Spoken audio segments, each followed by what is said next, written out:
And welcome back to Let's Play Tales of Vesperia. Last time we finished up a lot of side quests, including the last guild quest and a few other things, and this time we're finally heading to our next stop.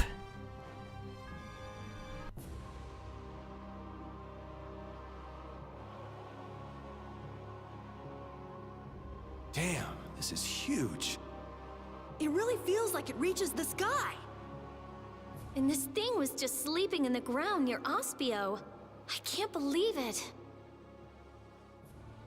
Is that field around it the formula that's absorbing life force? It looks that way. This isn't good. It looks like it came together pretty quickly. So there's not much time left. Hey, aren't we in trouble too? If it's absorbing life from everyone, that should affect us as well, but... Estelle? The spirits... they've swathed us in their power. So we should be fine as long as the spirit's power is greater than that formula. Can't we just get on Baul and fly up to the top? I doubt it would affect Baul, but we probably couldn't take it. You just don't want to climb up. Of course not. Who do you think I am? Sorry, old man, but it looks like we're walking. Yay. We don't know what's in store for us. Stay sharp.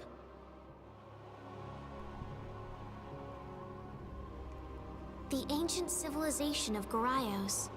What must the people have been like who lived in an age that produced buildings like this? Well, I'm no expert on their lives, but I have some ideas from the Blastia we've excavated. Except for the Autophagos, from a scientific perspective, their civilization was nearly perfect. Their Blastia would have given them power equal to that of the Entelecheia. Oh yeah. Otherwise the Entelecheia would have wiped them out. People got too much power and destroyed what they built in the process. It's not that uncommon. But there's one part of their legacy we're still paying for. Yep. They left behind the Autophagos for folks who came after them to deal with. Maybe they didn't have a choice, but that doesn't make it right. You take responsibility. We'll have to own up to whatever choices we make from now on, too. That's right. If we're gonna make a world without Blastia, we gotta make sure it works. Yeah, absolutely. And here we are, the final dungeon of the game. Not counting post-game, of course, because there is apparently a post-game dungeon with a super boss. So that's gonna be fun, if I decide to show that at some point. In here we have holy bottles, which we don't actually need, but hey, err on the side of caution. Dark bottles, also can't carry those. FYI, I don't plan on leaving Tarqaron, even though I think one side quest in particular opens up. You can get an extra title from Yuri, or for Yuri, not from. For Yuri, if you decide to go back to Zaphius. But I don't want to do that because, like, breaking the flow of the game isn't really something I want to do.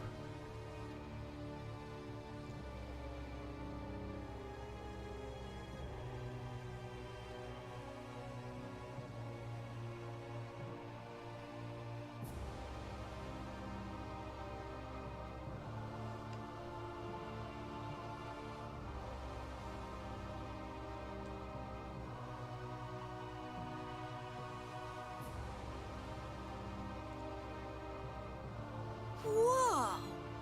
Man, how could all of this be kept underground for so long? The ancient Garaios civilization. This is more amazing than anything in a book. Something feels strange. I know this is a weapon, because he's going to use it against the Autophagos. But from the outside, it looked like a city. Did they turn an entire city into a weapon? This place is enormous. So many people must have lived here. And now, one man is holed up in here to destroy every last person. Duke. I'd rather not meet him if we don't have to. That soldier was already a hero in the Great War. Who knows how much stronger he's gotten since? What are you talking about? We'll just kill the Autophagos before we fight Duke. Then Duke won't have a reason to sacrifice humanity. I hope so.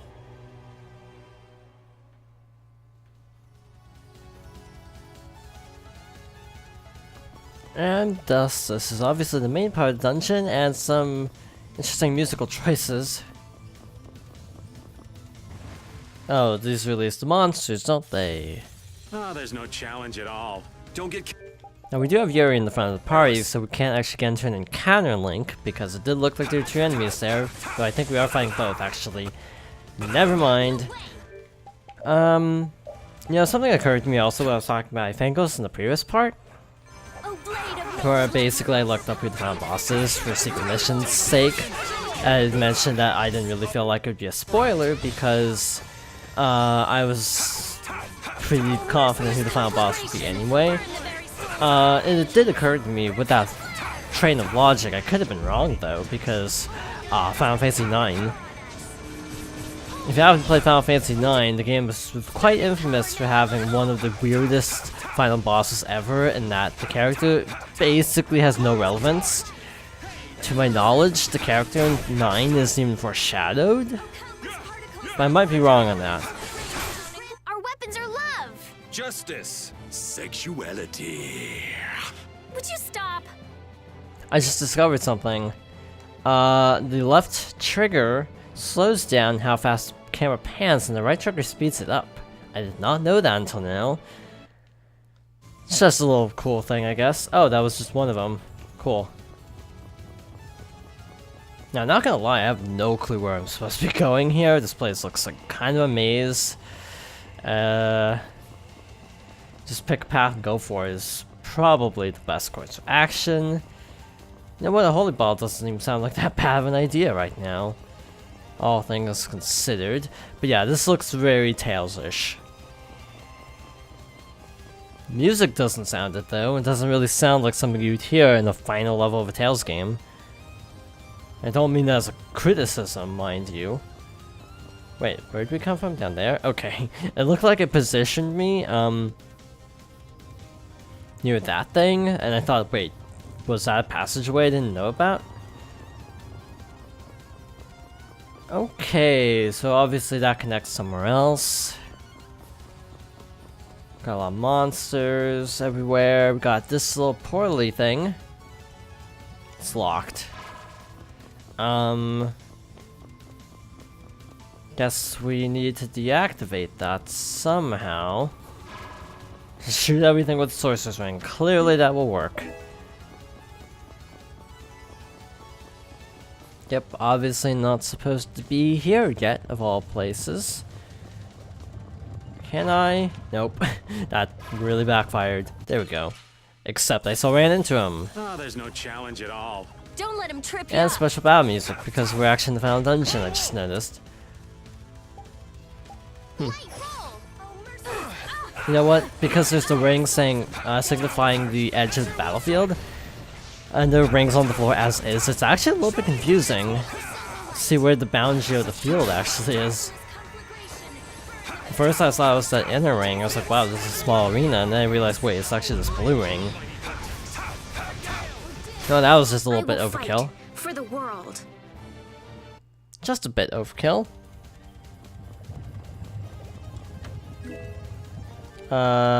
What's that exactly? What was that? Terra Crest, a headdress popular among spellcasters. Why is it going on a non-spellcaster then?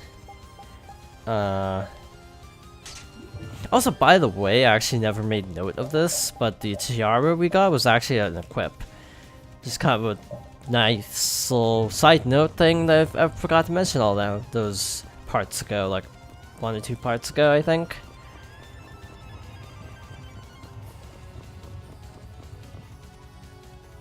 Yeah, this is a little more rocking than I'm used to for a Tales soundtrack.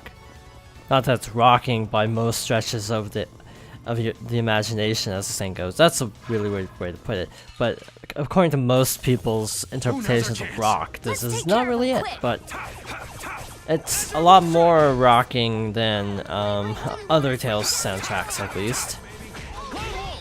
Oh, so I was reading something interesting. Apparently Judith and Estelle both have special burst arts.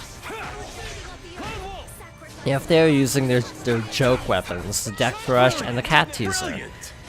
Apparently, I think for Judith, you also have to be wearing the, one maid costume, if I'm not mistaken, from what I was reading. Don't get in our way. So I'm not sure if I'm gonna show that or not. Also, I actually just realized Rita's in the party. Fun fact, I actually didn't even notice that until now. Shows how much I've been paying attention, huh? Not at all. So can we just go all out? New enemy, EX Unicorn, level 61. So these are getting pretty formidable.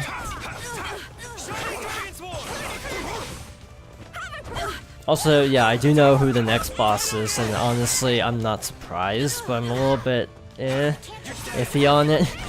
To tell the truth, I'm not sure how to feel about who the next boss is, just because it's kind of a weird twist. Okay, that didn't work for Chain.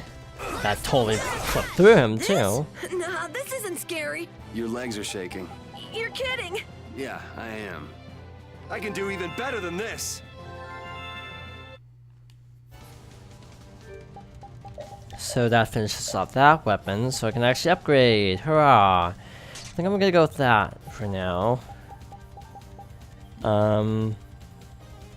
Seeing how everyone else is doing on skills. Yeah, Yuri doesn't get anything better than this, it seems. Okay, yeah, I have no clue where I'm going, so I'm just checking everywhere, which is always a good strategy. I did not mean to cut that so close. Go a little bit more around that time. Be a little bit more on the safe side.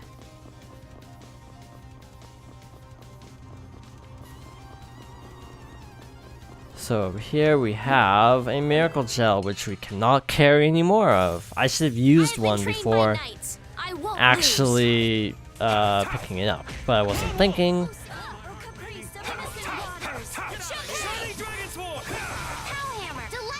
Okay. One other thing is, I imagine this area is going to take a while.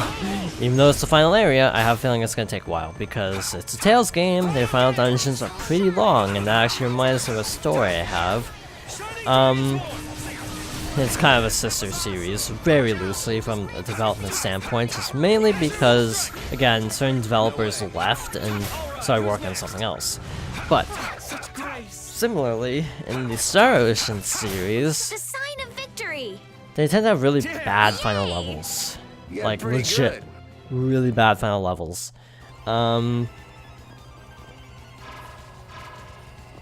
The final level of Star Ocean Last Hope, which by the way I haven't played the new one yet because I was kind of turned off by my experiences playing the third and fourth game in the series. The final level took like 2 hours? I want to say it was 2 hours. And that's not the best part. The best part is there's like no save points throughout that entire dungeon until like the end. At least from what I remember. At least the route I went, there were like no save points. Which was fun, because I couldn't quit. Fun fact, normally I tend to like to do side quests and post-game and stuff just for fun. That did not happen with Star Ocean because I was really tired of the game after literally a 2-hour stretch of just basically poor design and not being able to like stop midway through the dungeon. But again, that is the worst case of a final dungeon I've ever seen in an RPG period. Honestly, that was like really unacceptable. Again, maybe I just missed a save point somewhere else, that would have helped a lot. But to my knowledge, there wasn't anything. So yeah, it made me not ever want to play Star Ocean Last Hope ever again. I think I sold it afterwards. I'm almost confident I sold the game very shortly after this incident. I'm not kidding, by the way. Resurrection.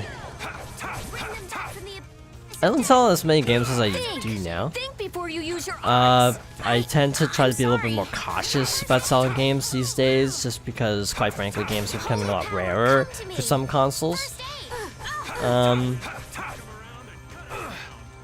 But I do sell some, like, that are just really not redeemable and also have no intrinsic personal or financial value. Okay, let's go. A recent example, Yoshi's New Island, because that game is not the best. But yeah, Star Ocean, good series, bad ideas in every one that kind of just dilute the entire experience partway through, which is actually really, really terrible. I guess I can fight. I mean, it could be worse. It could be a lot worse, really. I think I might switch in Judith instead of Rita for a little bit. Also, by the way, for the last secret mission in the game, which apparently is on the final boss, most sites are like, yeah, just ancient catastrophe and cross your fingers it works. Which actually brings up the question, how many limit bottles do we have? We have 12. We're good. We are definitely good in that front. Basically, the reason is that that particular overlimit mystic is the strongest comparably, according to most of what I've read. Obviously on PS3 you have a few more options, which would be lovely. Very lovely. To have some more variety of mystics.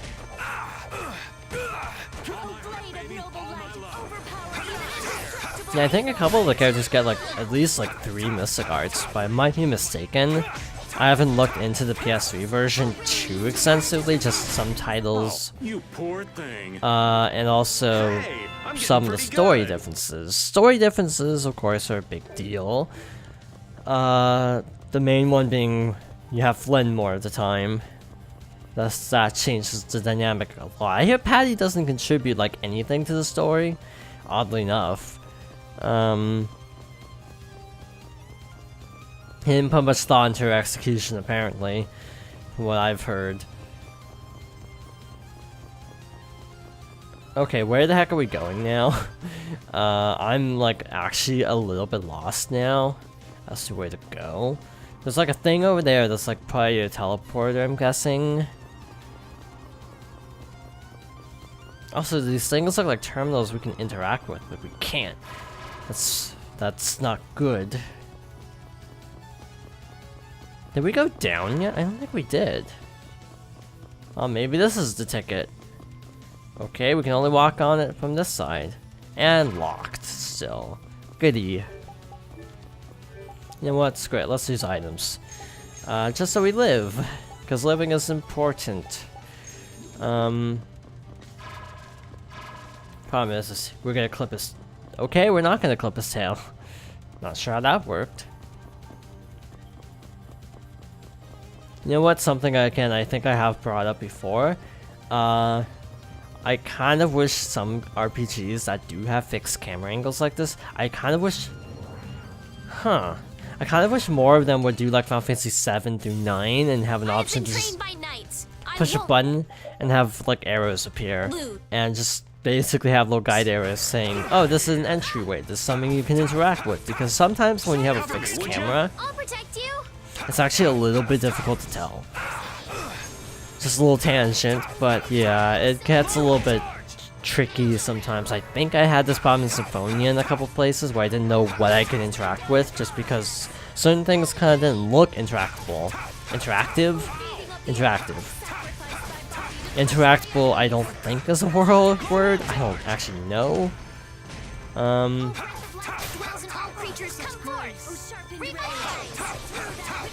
Okay, these guys are actually not that bad. Also, poison bottle, please. Somebody. Also, one thing I've also figured out is actually, well, actually, sorry, I need to equip stuff because I actually kind of forgot, which is bad. What's the thing that blocks all status ailments? Kinda wanna go with that for Yuri, obviously. Amulet. Mystic Mark, Wonder Symbol. Okay, we're good. I equipped everyone properly except Yuri, because I forgot. Now I can forget the protagonist. Our weapons are love! Justice. Sexuality. Would you stop? So. Down or up? Down, this looks like a dead end, but hey, we get something for a limit bottle. Because we can never have too many.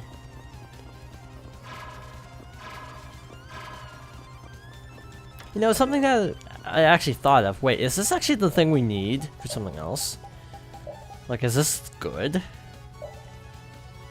I could have sworn that you get some weapon at Tarqaron that gives you like a really good skill if you synth it, but I don't actually remember what weapon it is.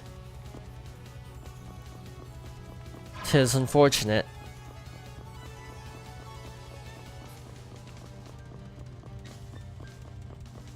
Okay, try to sneak past this guy now. Basically, what I'm probably gonna end up doing is once I actually get to a save point, preferably a green save point, I went in a circle, didn't I? No, wait, this isn't... Wait a minute, where are we? No, this is actually a totally different place, cool. We are on the right track, somehow we are. The Sorcerer's Ring level 5 is actually really good for dealing with things like that. Focus on the enemy in front. Who can equip a ribbon? I mean, I didn't get a chance to look at it, so scroll through everybody. None of these party members probably cheated through Carol or Repeat. My guess, at least. Okay, so we fought these guys before. Anyway, as I was saying, I actually have the hardest time remembering how I got into this series. I was actually thinking about it, and I can't remember for the life of me how I got into this series. You're using too many arts. Guess I overdid it. I know Abyss was my first. Whenever that came out, I think I got it at launch. So that's how I remember. I think it was like also not too long after the 3DS's launch, which explains it because, quite frankly, all I had was Ocarina of Time until Abyss, and I think I also had Nintendogs and like Pilot Wings, and that was about it. But here's the thing. A lot of people are like, oh, the 3DS's launch was terrible, but like, yeah, it was terrible. I'm not going to deny that it was terrible, that it wasn't terrible. But I mean, for me personally, There's no way we're gonna lose. That's the logical outcome. 3DS turned out pretty good, at least. You know, it wasn't a lost cause, I guess you could say. It picked up eventually, and it's still a pretty good system to this day. It's gonna be kind of sad to see it go, but it doesn't seem to be anytime soon with how many games they keep announcing for the damn thing. And I'm okay with that, because I like the 3DS. I feel like an easy win. Don't get cocky. I kind of wish they would port more Tales games, but I know it's not happening because, quite frankly, Namco's probably moving on with their lives. Supposedly they're making a Switch game that very well might have been announced by now. This is, again, being recorded in August. August 28, 2017, and it's going up like December 14 or something. So it's a ways off, but TGS, or Tokyo Game Show, is right around the corner, so we might hear about it then. So yeah, there's actually a fairly good chance that we like already know what the next Switch Tales game is. But when I'm recording, it's like a few weeks away from the next potential point of announcement. Tales games generally don't get announced too early, even just teased. Here we go. So I'm expecting a Switch Tales game to actually be out pretty soon. I think they were like before like second quarter 2018 or something. They gave some tentative like time frame, and it was actually really soon to my surprise, which actually is leading me to believe it's a port or a remake. I'm okay with that because, quite frankly, a lot of Tales games are Japan only, and I would not be upset if they remade some of the older ones even. Heck, if it's like Destiny, that would be cool. If it's like Fantasia in 3D, that would be awesome. I guess I can fight. Like, what if they just remade Tales of Fantasia with like the foundation of like Vesperia or something, or Symphonia, because actually Fantasia and Symphonia are actually a little bit connected.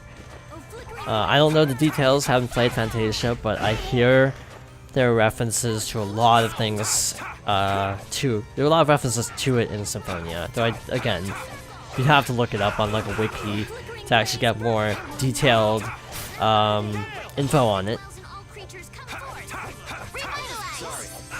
Let's see, what else? Yeah, Destiny, wasn't there a Destiny 2, or am I just thinking the actual game called Destiny 2? Which, by the way, is also out by the time this video goes up.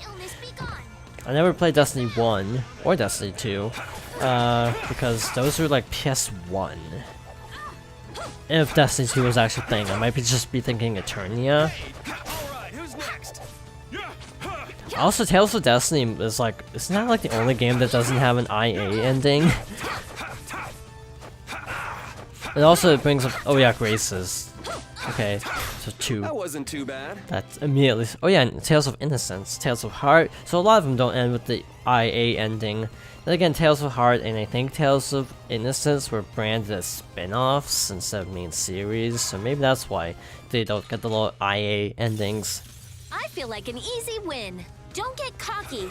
The one that everyone says to stay away from is Legendia, however you want to say it. So that's obviously on the cards, but definitely the next game I want to try is Vesperia, because I've heard really good things about it. People I've heard say the story is a little bit more mature, and it actually works. You know, it basically tries to put a little bit more work into its story, which is something I tend to really tear apart in Tales games. I tend to be kind of harsh towards the stories, because they're really not good. Sometimes they're all very cliche, save the world from evil threat that's gonna blow up the universe type plots. But they work because you like the characters for the most part. I think I've talked about this a million times already, but yeah, it definitely works better from the standpoint of just you like everybody and just sort of roll with all the antics. If you try to like nitpick every single plot point, you're gonna have a bad time. I'm trying to think about Symphonia's plot, and yeah, Symphonia's plot has some incredibly lazy moments in it that don't really add up. Which is actually something I prefer in this game over Symphonia's, that there's no like, oh, that was convenient kind of moments where the characters practically even have to joke about, wow, that was convenient. You know, that doesn't really happen in this game, and I actually appreciate that. Oh no, maybe there were moments like that I'm just forgetting. Magical Ribbon boosts magic but drops physical. I think that's a fair trade for her. What was the other ribbon? For Repeat of all characters. Does the same. But yeah, his magic defense is kind of low, so let's actually go through with that. Also, I am really turned around. Holy cow. Okay, this is where we were trying to go, so we're still good. Okay, that did not work as intended. I wonder if this is required for anything. This looks easy. Don't get careless. Also, I could have sworn there's only one monster in those little things, but hey, now there are 4. You know what? Okay, you know what? I'm actually debating trying to show something off, but it would actually be bad because I don't know when the next boss is. And yes, there are 2 bosses in this place, so I'm kind of hesitant to actually just like use a mystic and then be like, oh wait, we need Overlimit 4 for this fight. Something like that. I thought we were dead. You're pretty tough. Also, when did I get TP back? Did someone use an orange shell? And I just totally missed it? Because I could have sworn we were really low for a while. I mean, I think I used one on myself between the battle, but I could have sworn we also, like, I burned through a bunch of TP still. I don't know. Also, these enemies are kind of item. What's the word? They're using up a lot of items, which is actually making me a little bit nervous that we won't have very many items for the actual final boss. A lot of Not too RPGs shabby for an old man. tend to do a thing where you have like a fast travel back down to like the lowest floor. So I'm kind of hoping this game does too, so I don't have to walk all the way back down when we're done. Still nothing with that terminal. So it looks like there should be elevators here. For sure. And that's it for this floor, so I'm actually a little bit confused as to what we're actually supposed to do here. But we'll have to, I think we'll figure it out next time. So thank you for watching. I hope you join me next time for more Tales of Vesperia.